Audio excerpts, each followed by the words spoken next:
अब हमें पता है कि कोई सा भी एक equation ax square plus bx plus c is equal to 0, इसके सोल्यूशन को हम इजीली लिख सकते हैं as x is equal to minus b plus minus b square minus 4ac square root divided by 2a। इसको हमने क्वाड्रेटिक फॉर्मूला बोला था और इसकी डेरिवेशन हमने इससे पहले वीडियो में की है।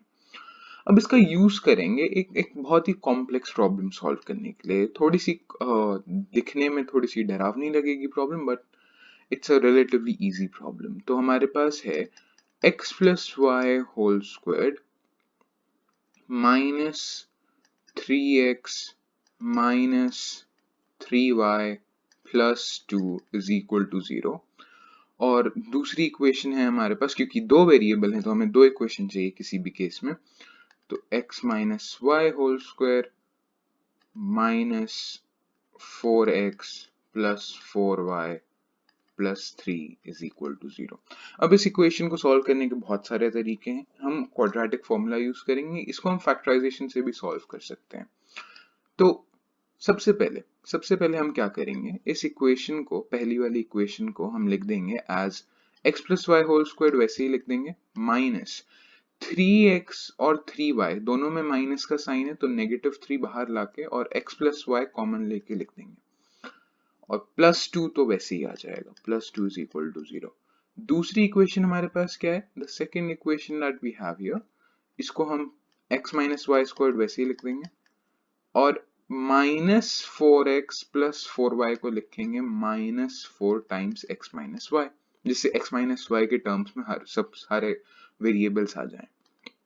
तो negative 4x minus y plus 3 is equal to 0। अब ये थोड़ा थोड़ा क्वाड्रेटिक इक्वेशन की फॉर्म में लग रहा है। तो अगर हम इस पहली इक्वेशन को देखें, पहले इक्वेशन में एक वेरिएबल है and the variable is x plus Y.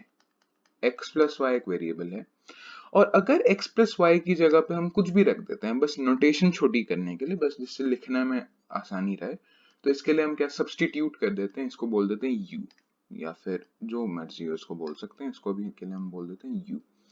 तो अगर हम x plus y is equal to u इस इक्वेशन में सब्सटीट्यूट करें तो हमारे पास आ जाएगा u square, x plus y square will become u square minus 3 times x plus y बन जाएगा 3 times u plus 2 is equal to 0.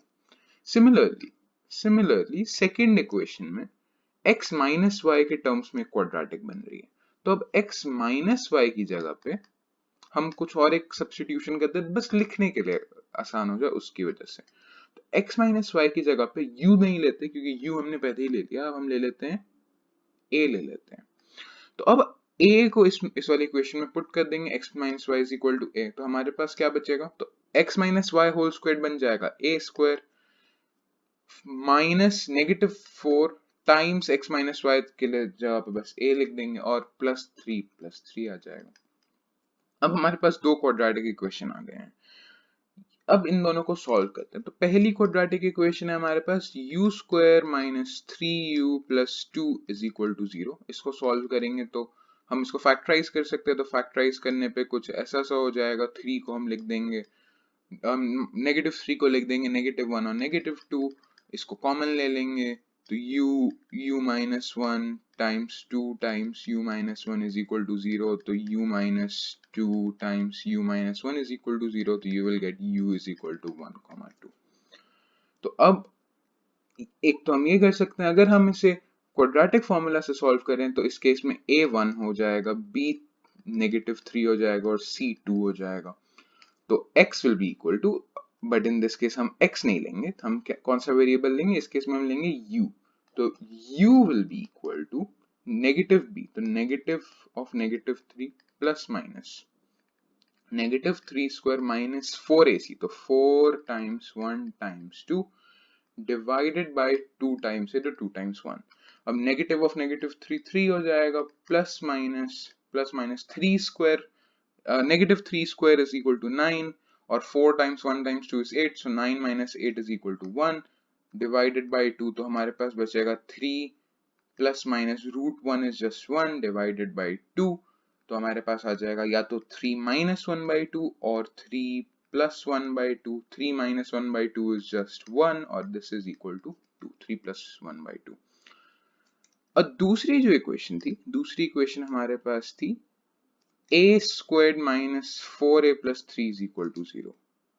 तो a square minus 4a plus 3 is equal to 0, इसको भी क्वाड्रेटिक फॉर्मूला से solve करते हैं। तो अब a की वैल्यू होगी, इस केस में हमारा जो ट्रेडिशनल a है जो कोएफिशिएंट्स को डिनोट करता है वो होगा a1 होगा, b will be equal to -4 और c will be equal to 3। और यहाँ ये वाला a और ये वाला a डिफरेंट है, ये वाला जो a इधर लिखा है दिस इज फॉर कोएफिशिएंट और ये तो a जो वेरिएबल है उसकी वैल्यू है, so don't get confuse in that. अब नेगेटिव b, तो negative of -4 plus minus b square minus 4ac, तो -4 square minus 4, a is 1, c is 3 divided by 2a, तो 2 times 1, और नेगेटिव ऑफ -4 हो जाएगा 4 plus minus -4 square is 16, 16 minus 4 times 1 times 3, तो 4 times 1 times 3 is 12, तो 16 minus 12 which is just 4 divided by 2, 2 times 1 is just 2, और square root of 4 हो जाता है 2, तो 4 प्लस माइनस 2 डिवाइडेड बाई 2, और तो हमारे पास a की दो वैल्यूज आ गई, a की वैल्यू एक आई 4 प्लस 2 बाई 2 और दूसरी आई 4 minus 2 by 2, 4 plus 2 by 2 6 by 2 which is equal to 3 और 4 minus 2 by 2 is equal to 1। तो अब हमारे पास क्या फाइनली आया, हमारे पास आया कि u which was equal to x plus y is equal to 1 या फिर 2, इन दोनों में से कोई भी वैल्यू हो सकती है, और x माइनस वाई, क्योंकि a की वैल्यू क्या थी, x माइनस वाई थी, तो x minus y is equal to 1 और 3।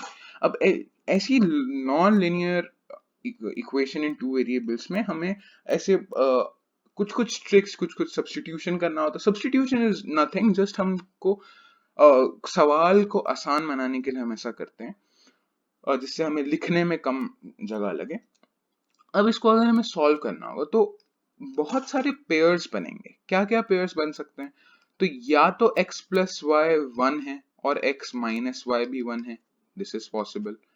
x प्लस वाई 1 है पर x माइनस वाई इस केस में 3 है, ये भी पॉसिबल है। x प्लस वाई अब 2 है और x माइनस वाई 1 है, x माइनस वाई 1 है, दिस इज ऑल्सो पॉसिबल। और चौथा केस है x प्लस वाई 2 है और x माइनस वाई 3 है, ये भी पॉसिबल है।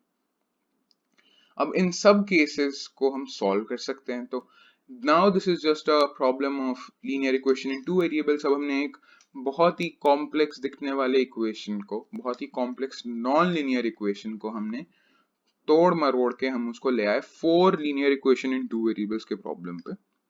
अब इनको हम सॉल्व कर सकते हैं। तो पहले वाले केस में अगर हम इन दोनों इक्वेशंस को ऐड कर दें तो x plus y time plus x minus y, plus y minus y cancel, x plus x will be equal to 2x is equal to 1 plus 1 इस केस में हो जाएगा 2, तो अब x की वैल्यू आ जाएगी 2 बाई 2 विच इज 1, और अगर यही वैल्यू इसमें पुट करेंगे तो हमारी y की वैल्यू आ जाएगी 0, क्योंकि 1 अगर इस सेकंड इक्वेशन में पुट करें तो आ जाएगी 1 माइनस 0 इज इक्वल टू 1, या फिर आ जाएगी 1 प्लस 0 इज इक्वल टू 1, तो y की केवल 0 ही वैल्यू सेटिस्फाई कर पाएगी। दूसरे इक्वेशन में ये एक हमारा एक सोल्यूशन हुआ, x equal to 1 y equal to 0 is a solution set. अब ऐसे ही हम इन सब को सॉल्व कर सकते हैं। तो जैसे इस केस में आप अगर सॉल्व करेंगे तो you will get x equal to 2, y equal to -1। इस केस में अगर हम सॉल्व करेंगे तो वही ऐड करेंगे, फिर वापस सब्स्टिट्यूट करेंगे, तो x will be equal to 3 by 2 और y will be equal to half, और चौथे वाले में x will be equal to 5 by 2 and y will be equal to -half. अब ये चारों जो हमें x और y के पेयर्स मिले हैं, ये सारे हमारे ओरिजिनल इक्वेशन को सेटिस्फाई करेंगे। एक चेक कर लेते हैं, एक वेरिफिकेशन कर लेते हैं। तो ये वाली वैल्यू लेते हैं, x इक्वल टू 3 बाई 2 और y इक्वल टू हाफ, इसको इसमें पुट करके देखते हैं। तो x equal to 3 by 2, x equal to 3 by 2 और y is equal to half थी, तो इसको अगर हम इसमें पुट करेंगे इस इक्वेशन में तो x प्लस वाई स्क्वायर हो जाएगा, x plus y square will be 3 by 2 plus 1 by 2 whole square minus 3 times x की वैल्यू हो गई 3/2 माइनस 3 टाइम्स y की value half plus 2 is equal to 0। तो 3/2 प्लस हाफ इज 2, 2 का square is 4, 4 minus, इधर जगह कम है तो 4 minus 3 times 3/2 will be 9/2, 3 times half will be 3/2 और प्लस 2। अब इसको सॉल्व कर सकते हैं आप, इसको 4 और 2 ऐड होके बन जाएंगे 6, 6 माइनस 9 और 3 ऐड होके 12 हो जाएंगे, पर डिनोमिनेटर में 2 है, 6 माइनस 6 बचेगा विच इज इक्वल टू 0। आप सेम इस वाली इक्वेशन में भी पुट करके देख सकते हैं, you will still arrive at 0 जो कि राइट हैंड साइड है। तो इन चारों इक्वेशंस को आप सॉल्व करके एक बार प्रैक्टिस कर सकते हैं, और ऐसे बहुत सारे क्वेश्चंस हैं जो कि आप दिखने में बहुत कॉम्प्लेक्स लगते हैं, but at the end of the day वो एक सिंपल क्वाड्रेटिक इक्वेशन या सिंपल लीनियर इक्वेशन के ऊपर बेस्ड है। तो इसी बात को दिमाग में रखते हुए हम और भी चीजें क्वाड्रेटिक इक्वेशन में देखेंगे। See you in the next video.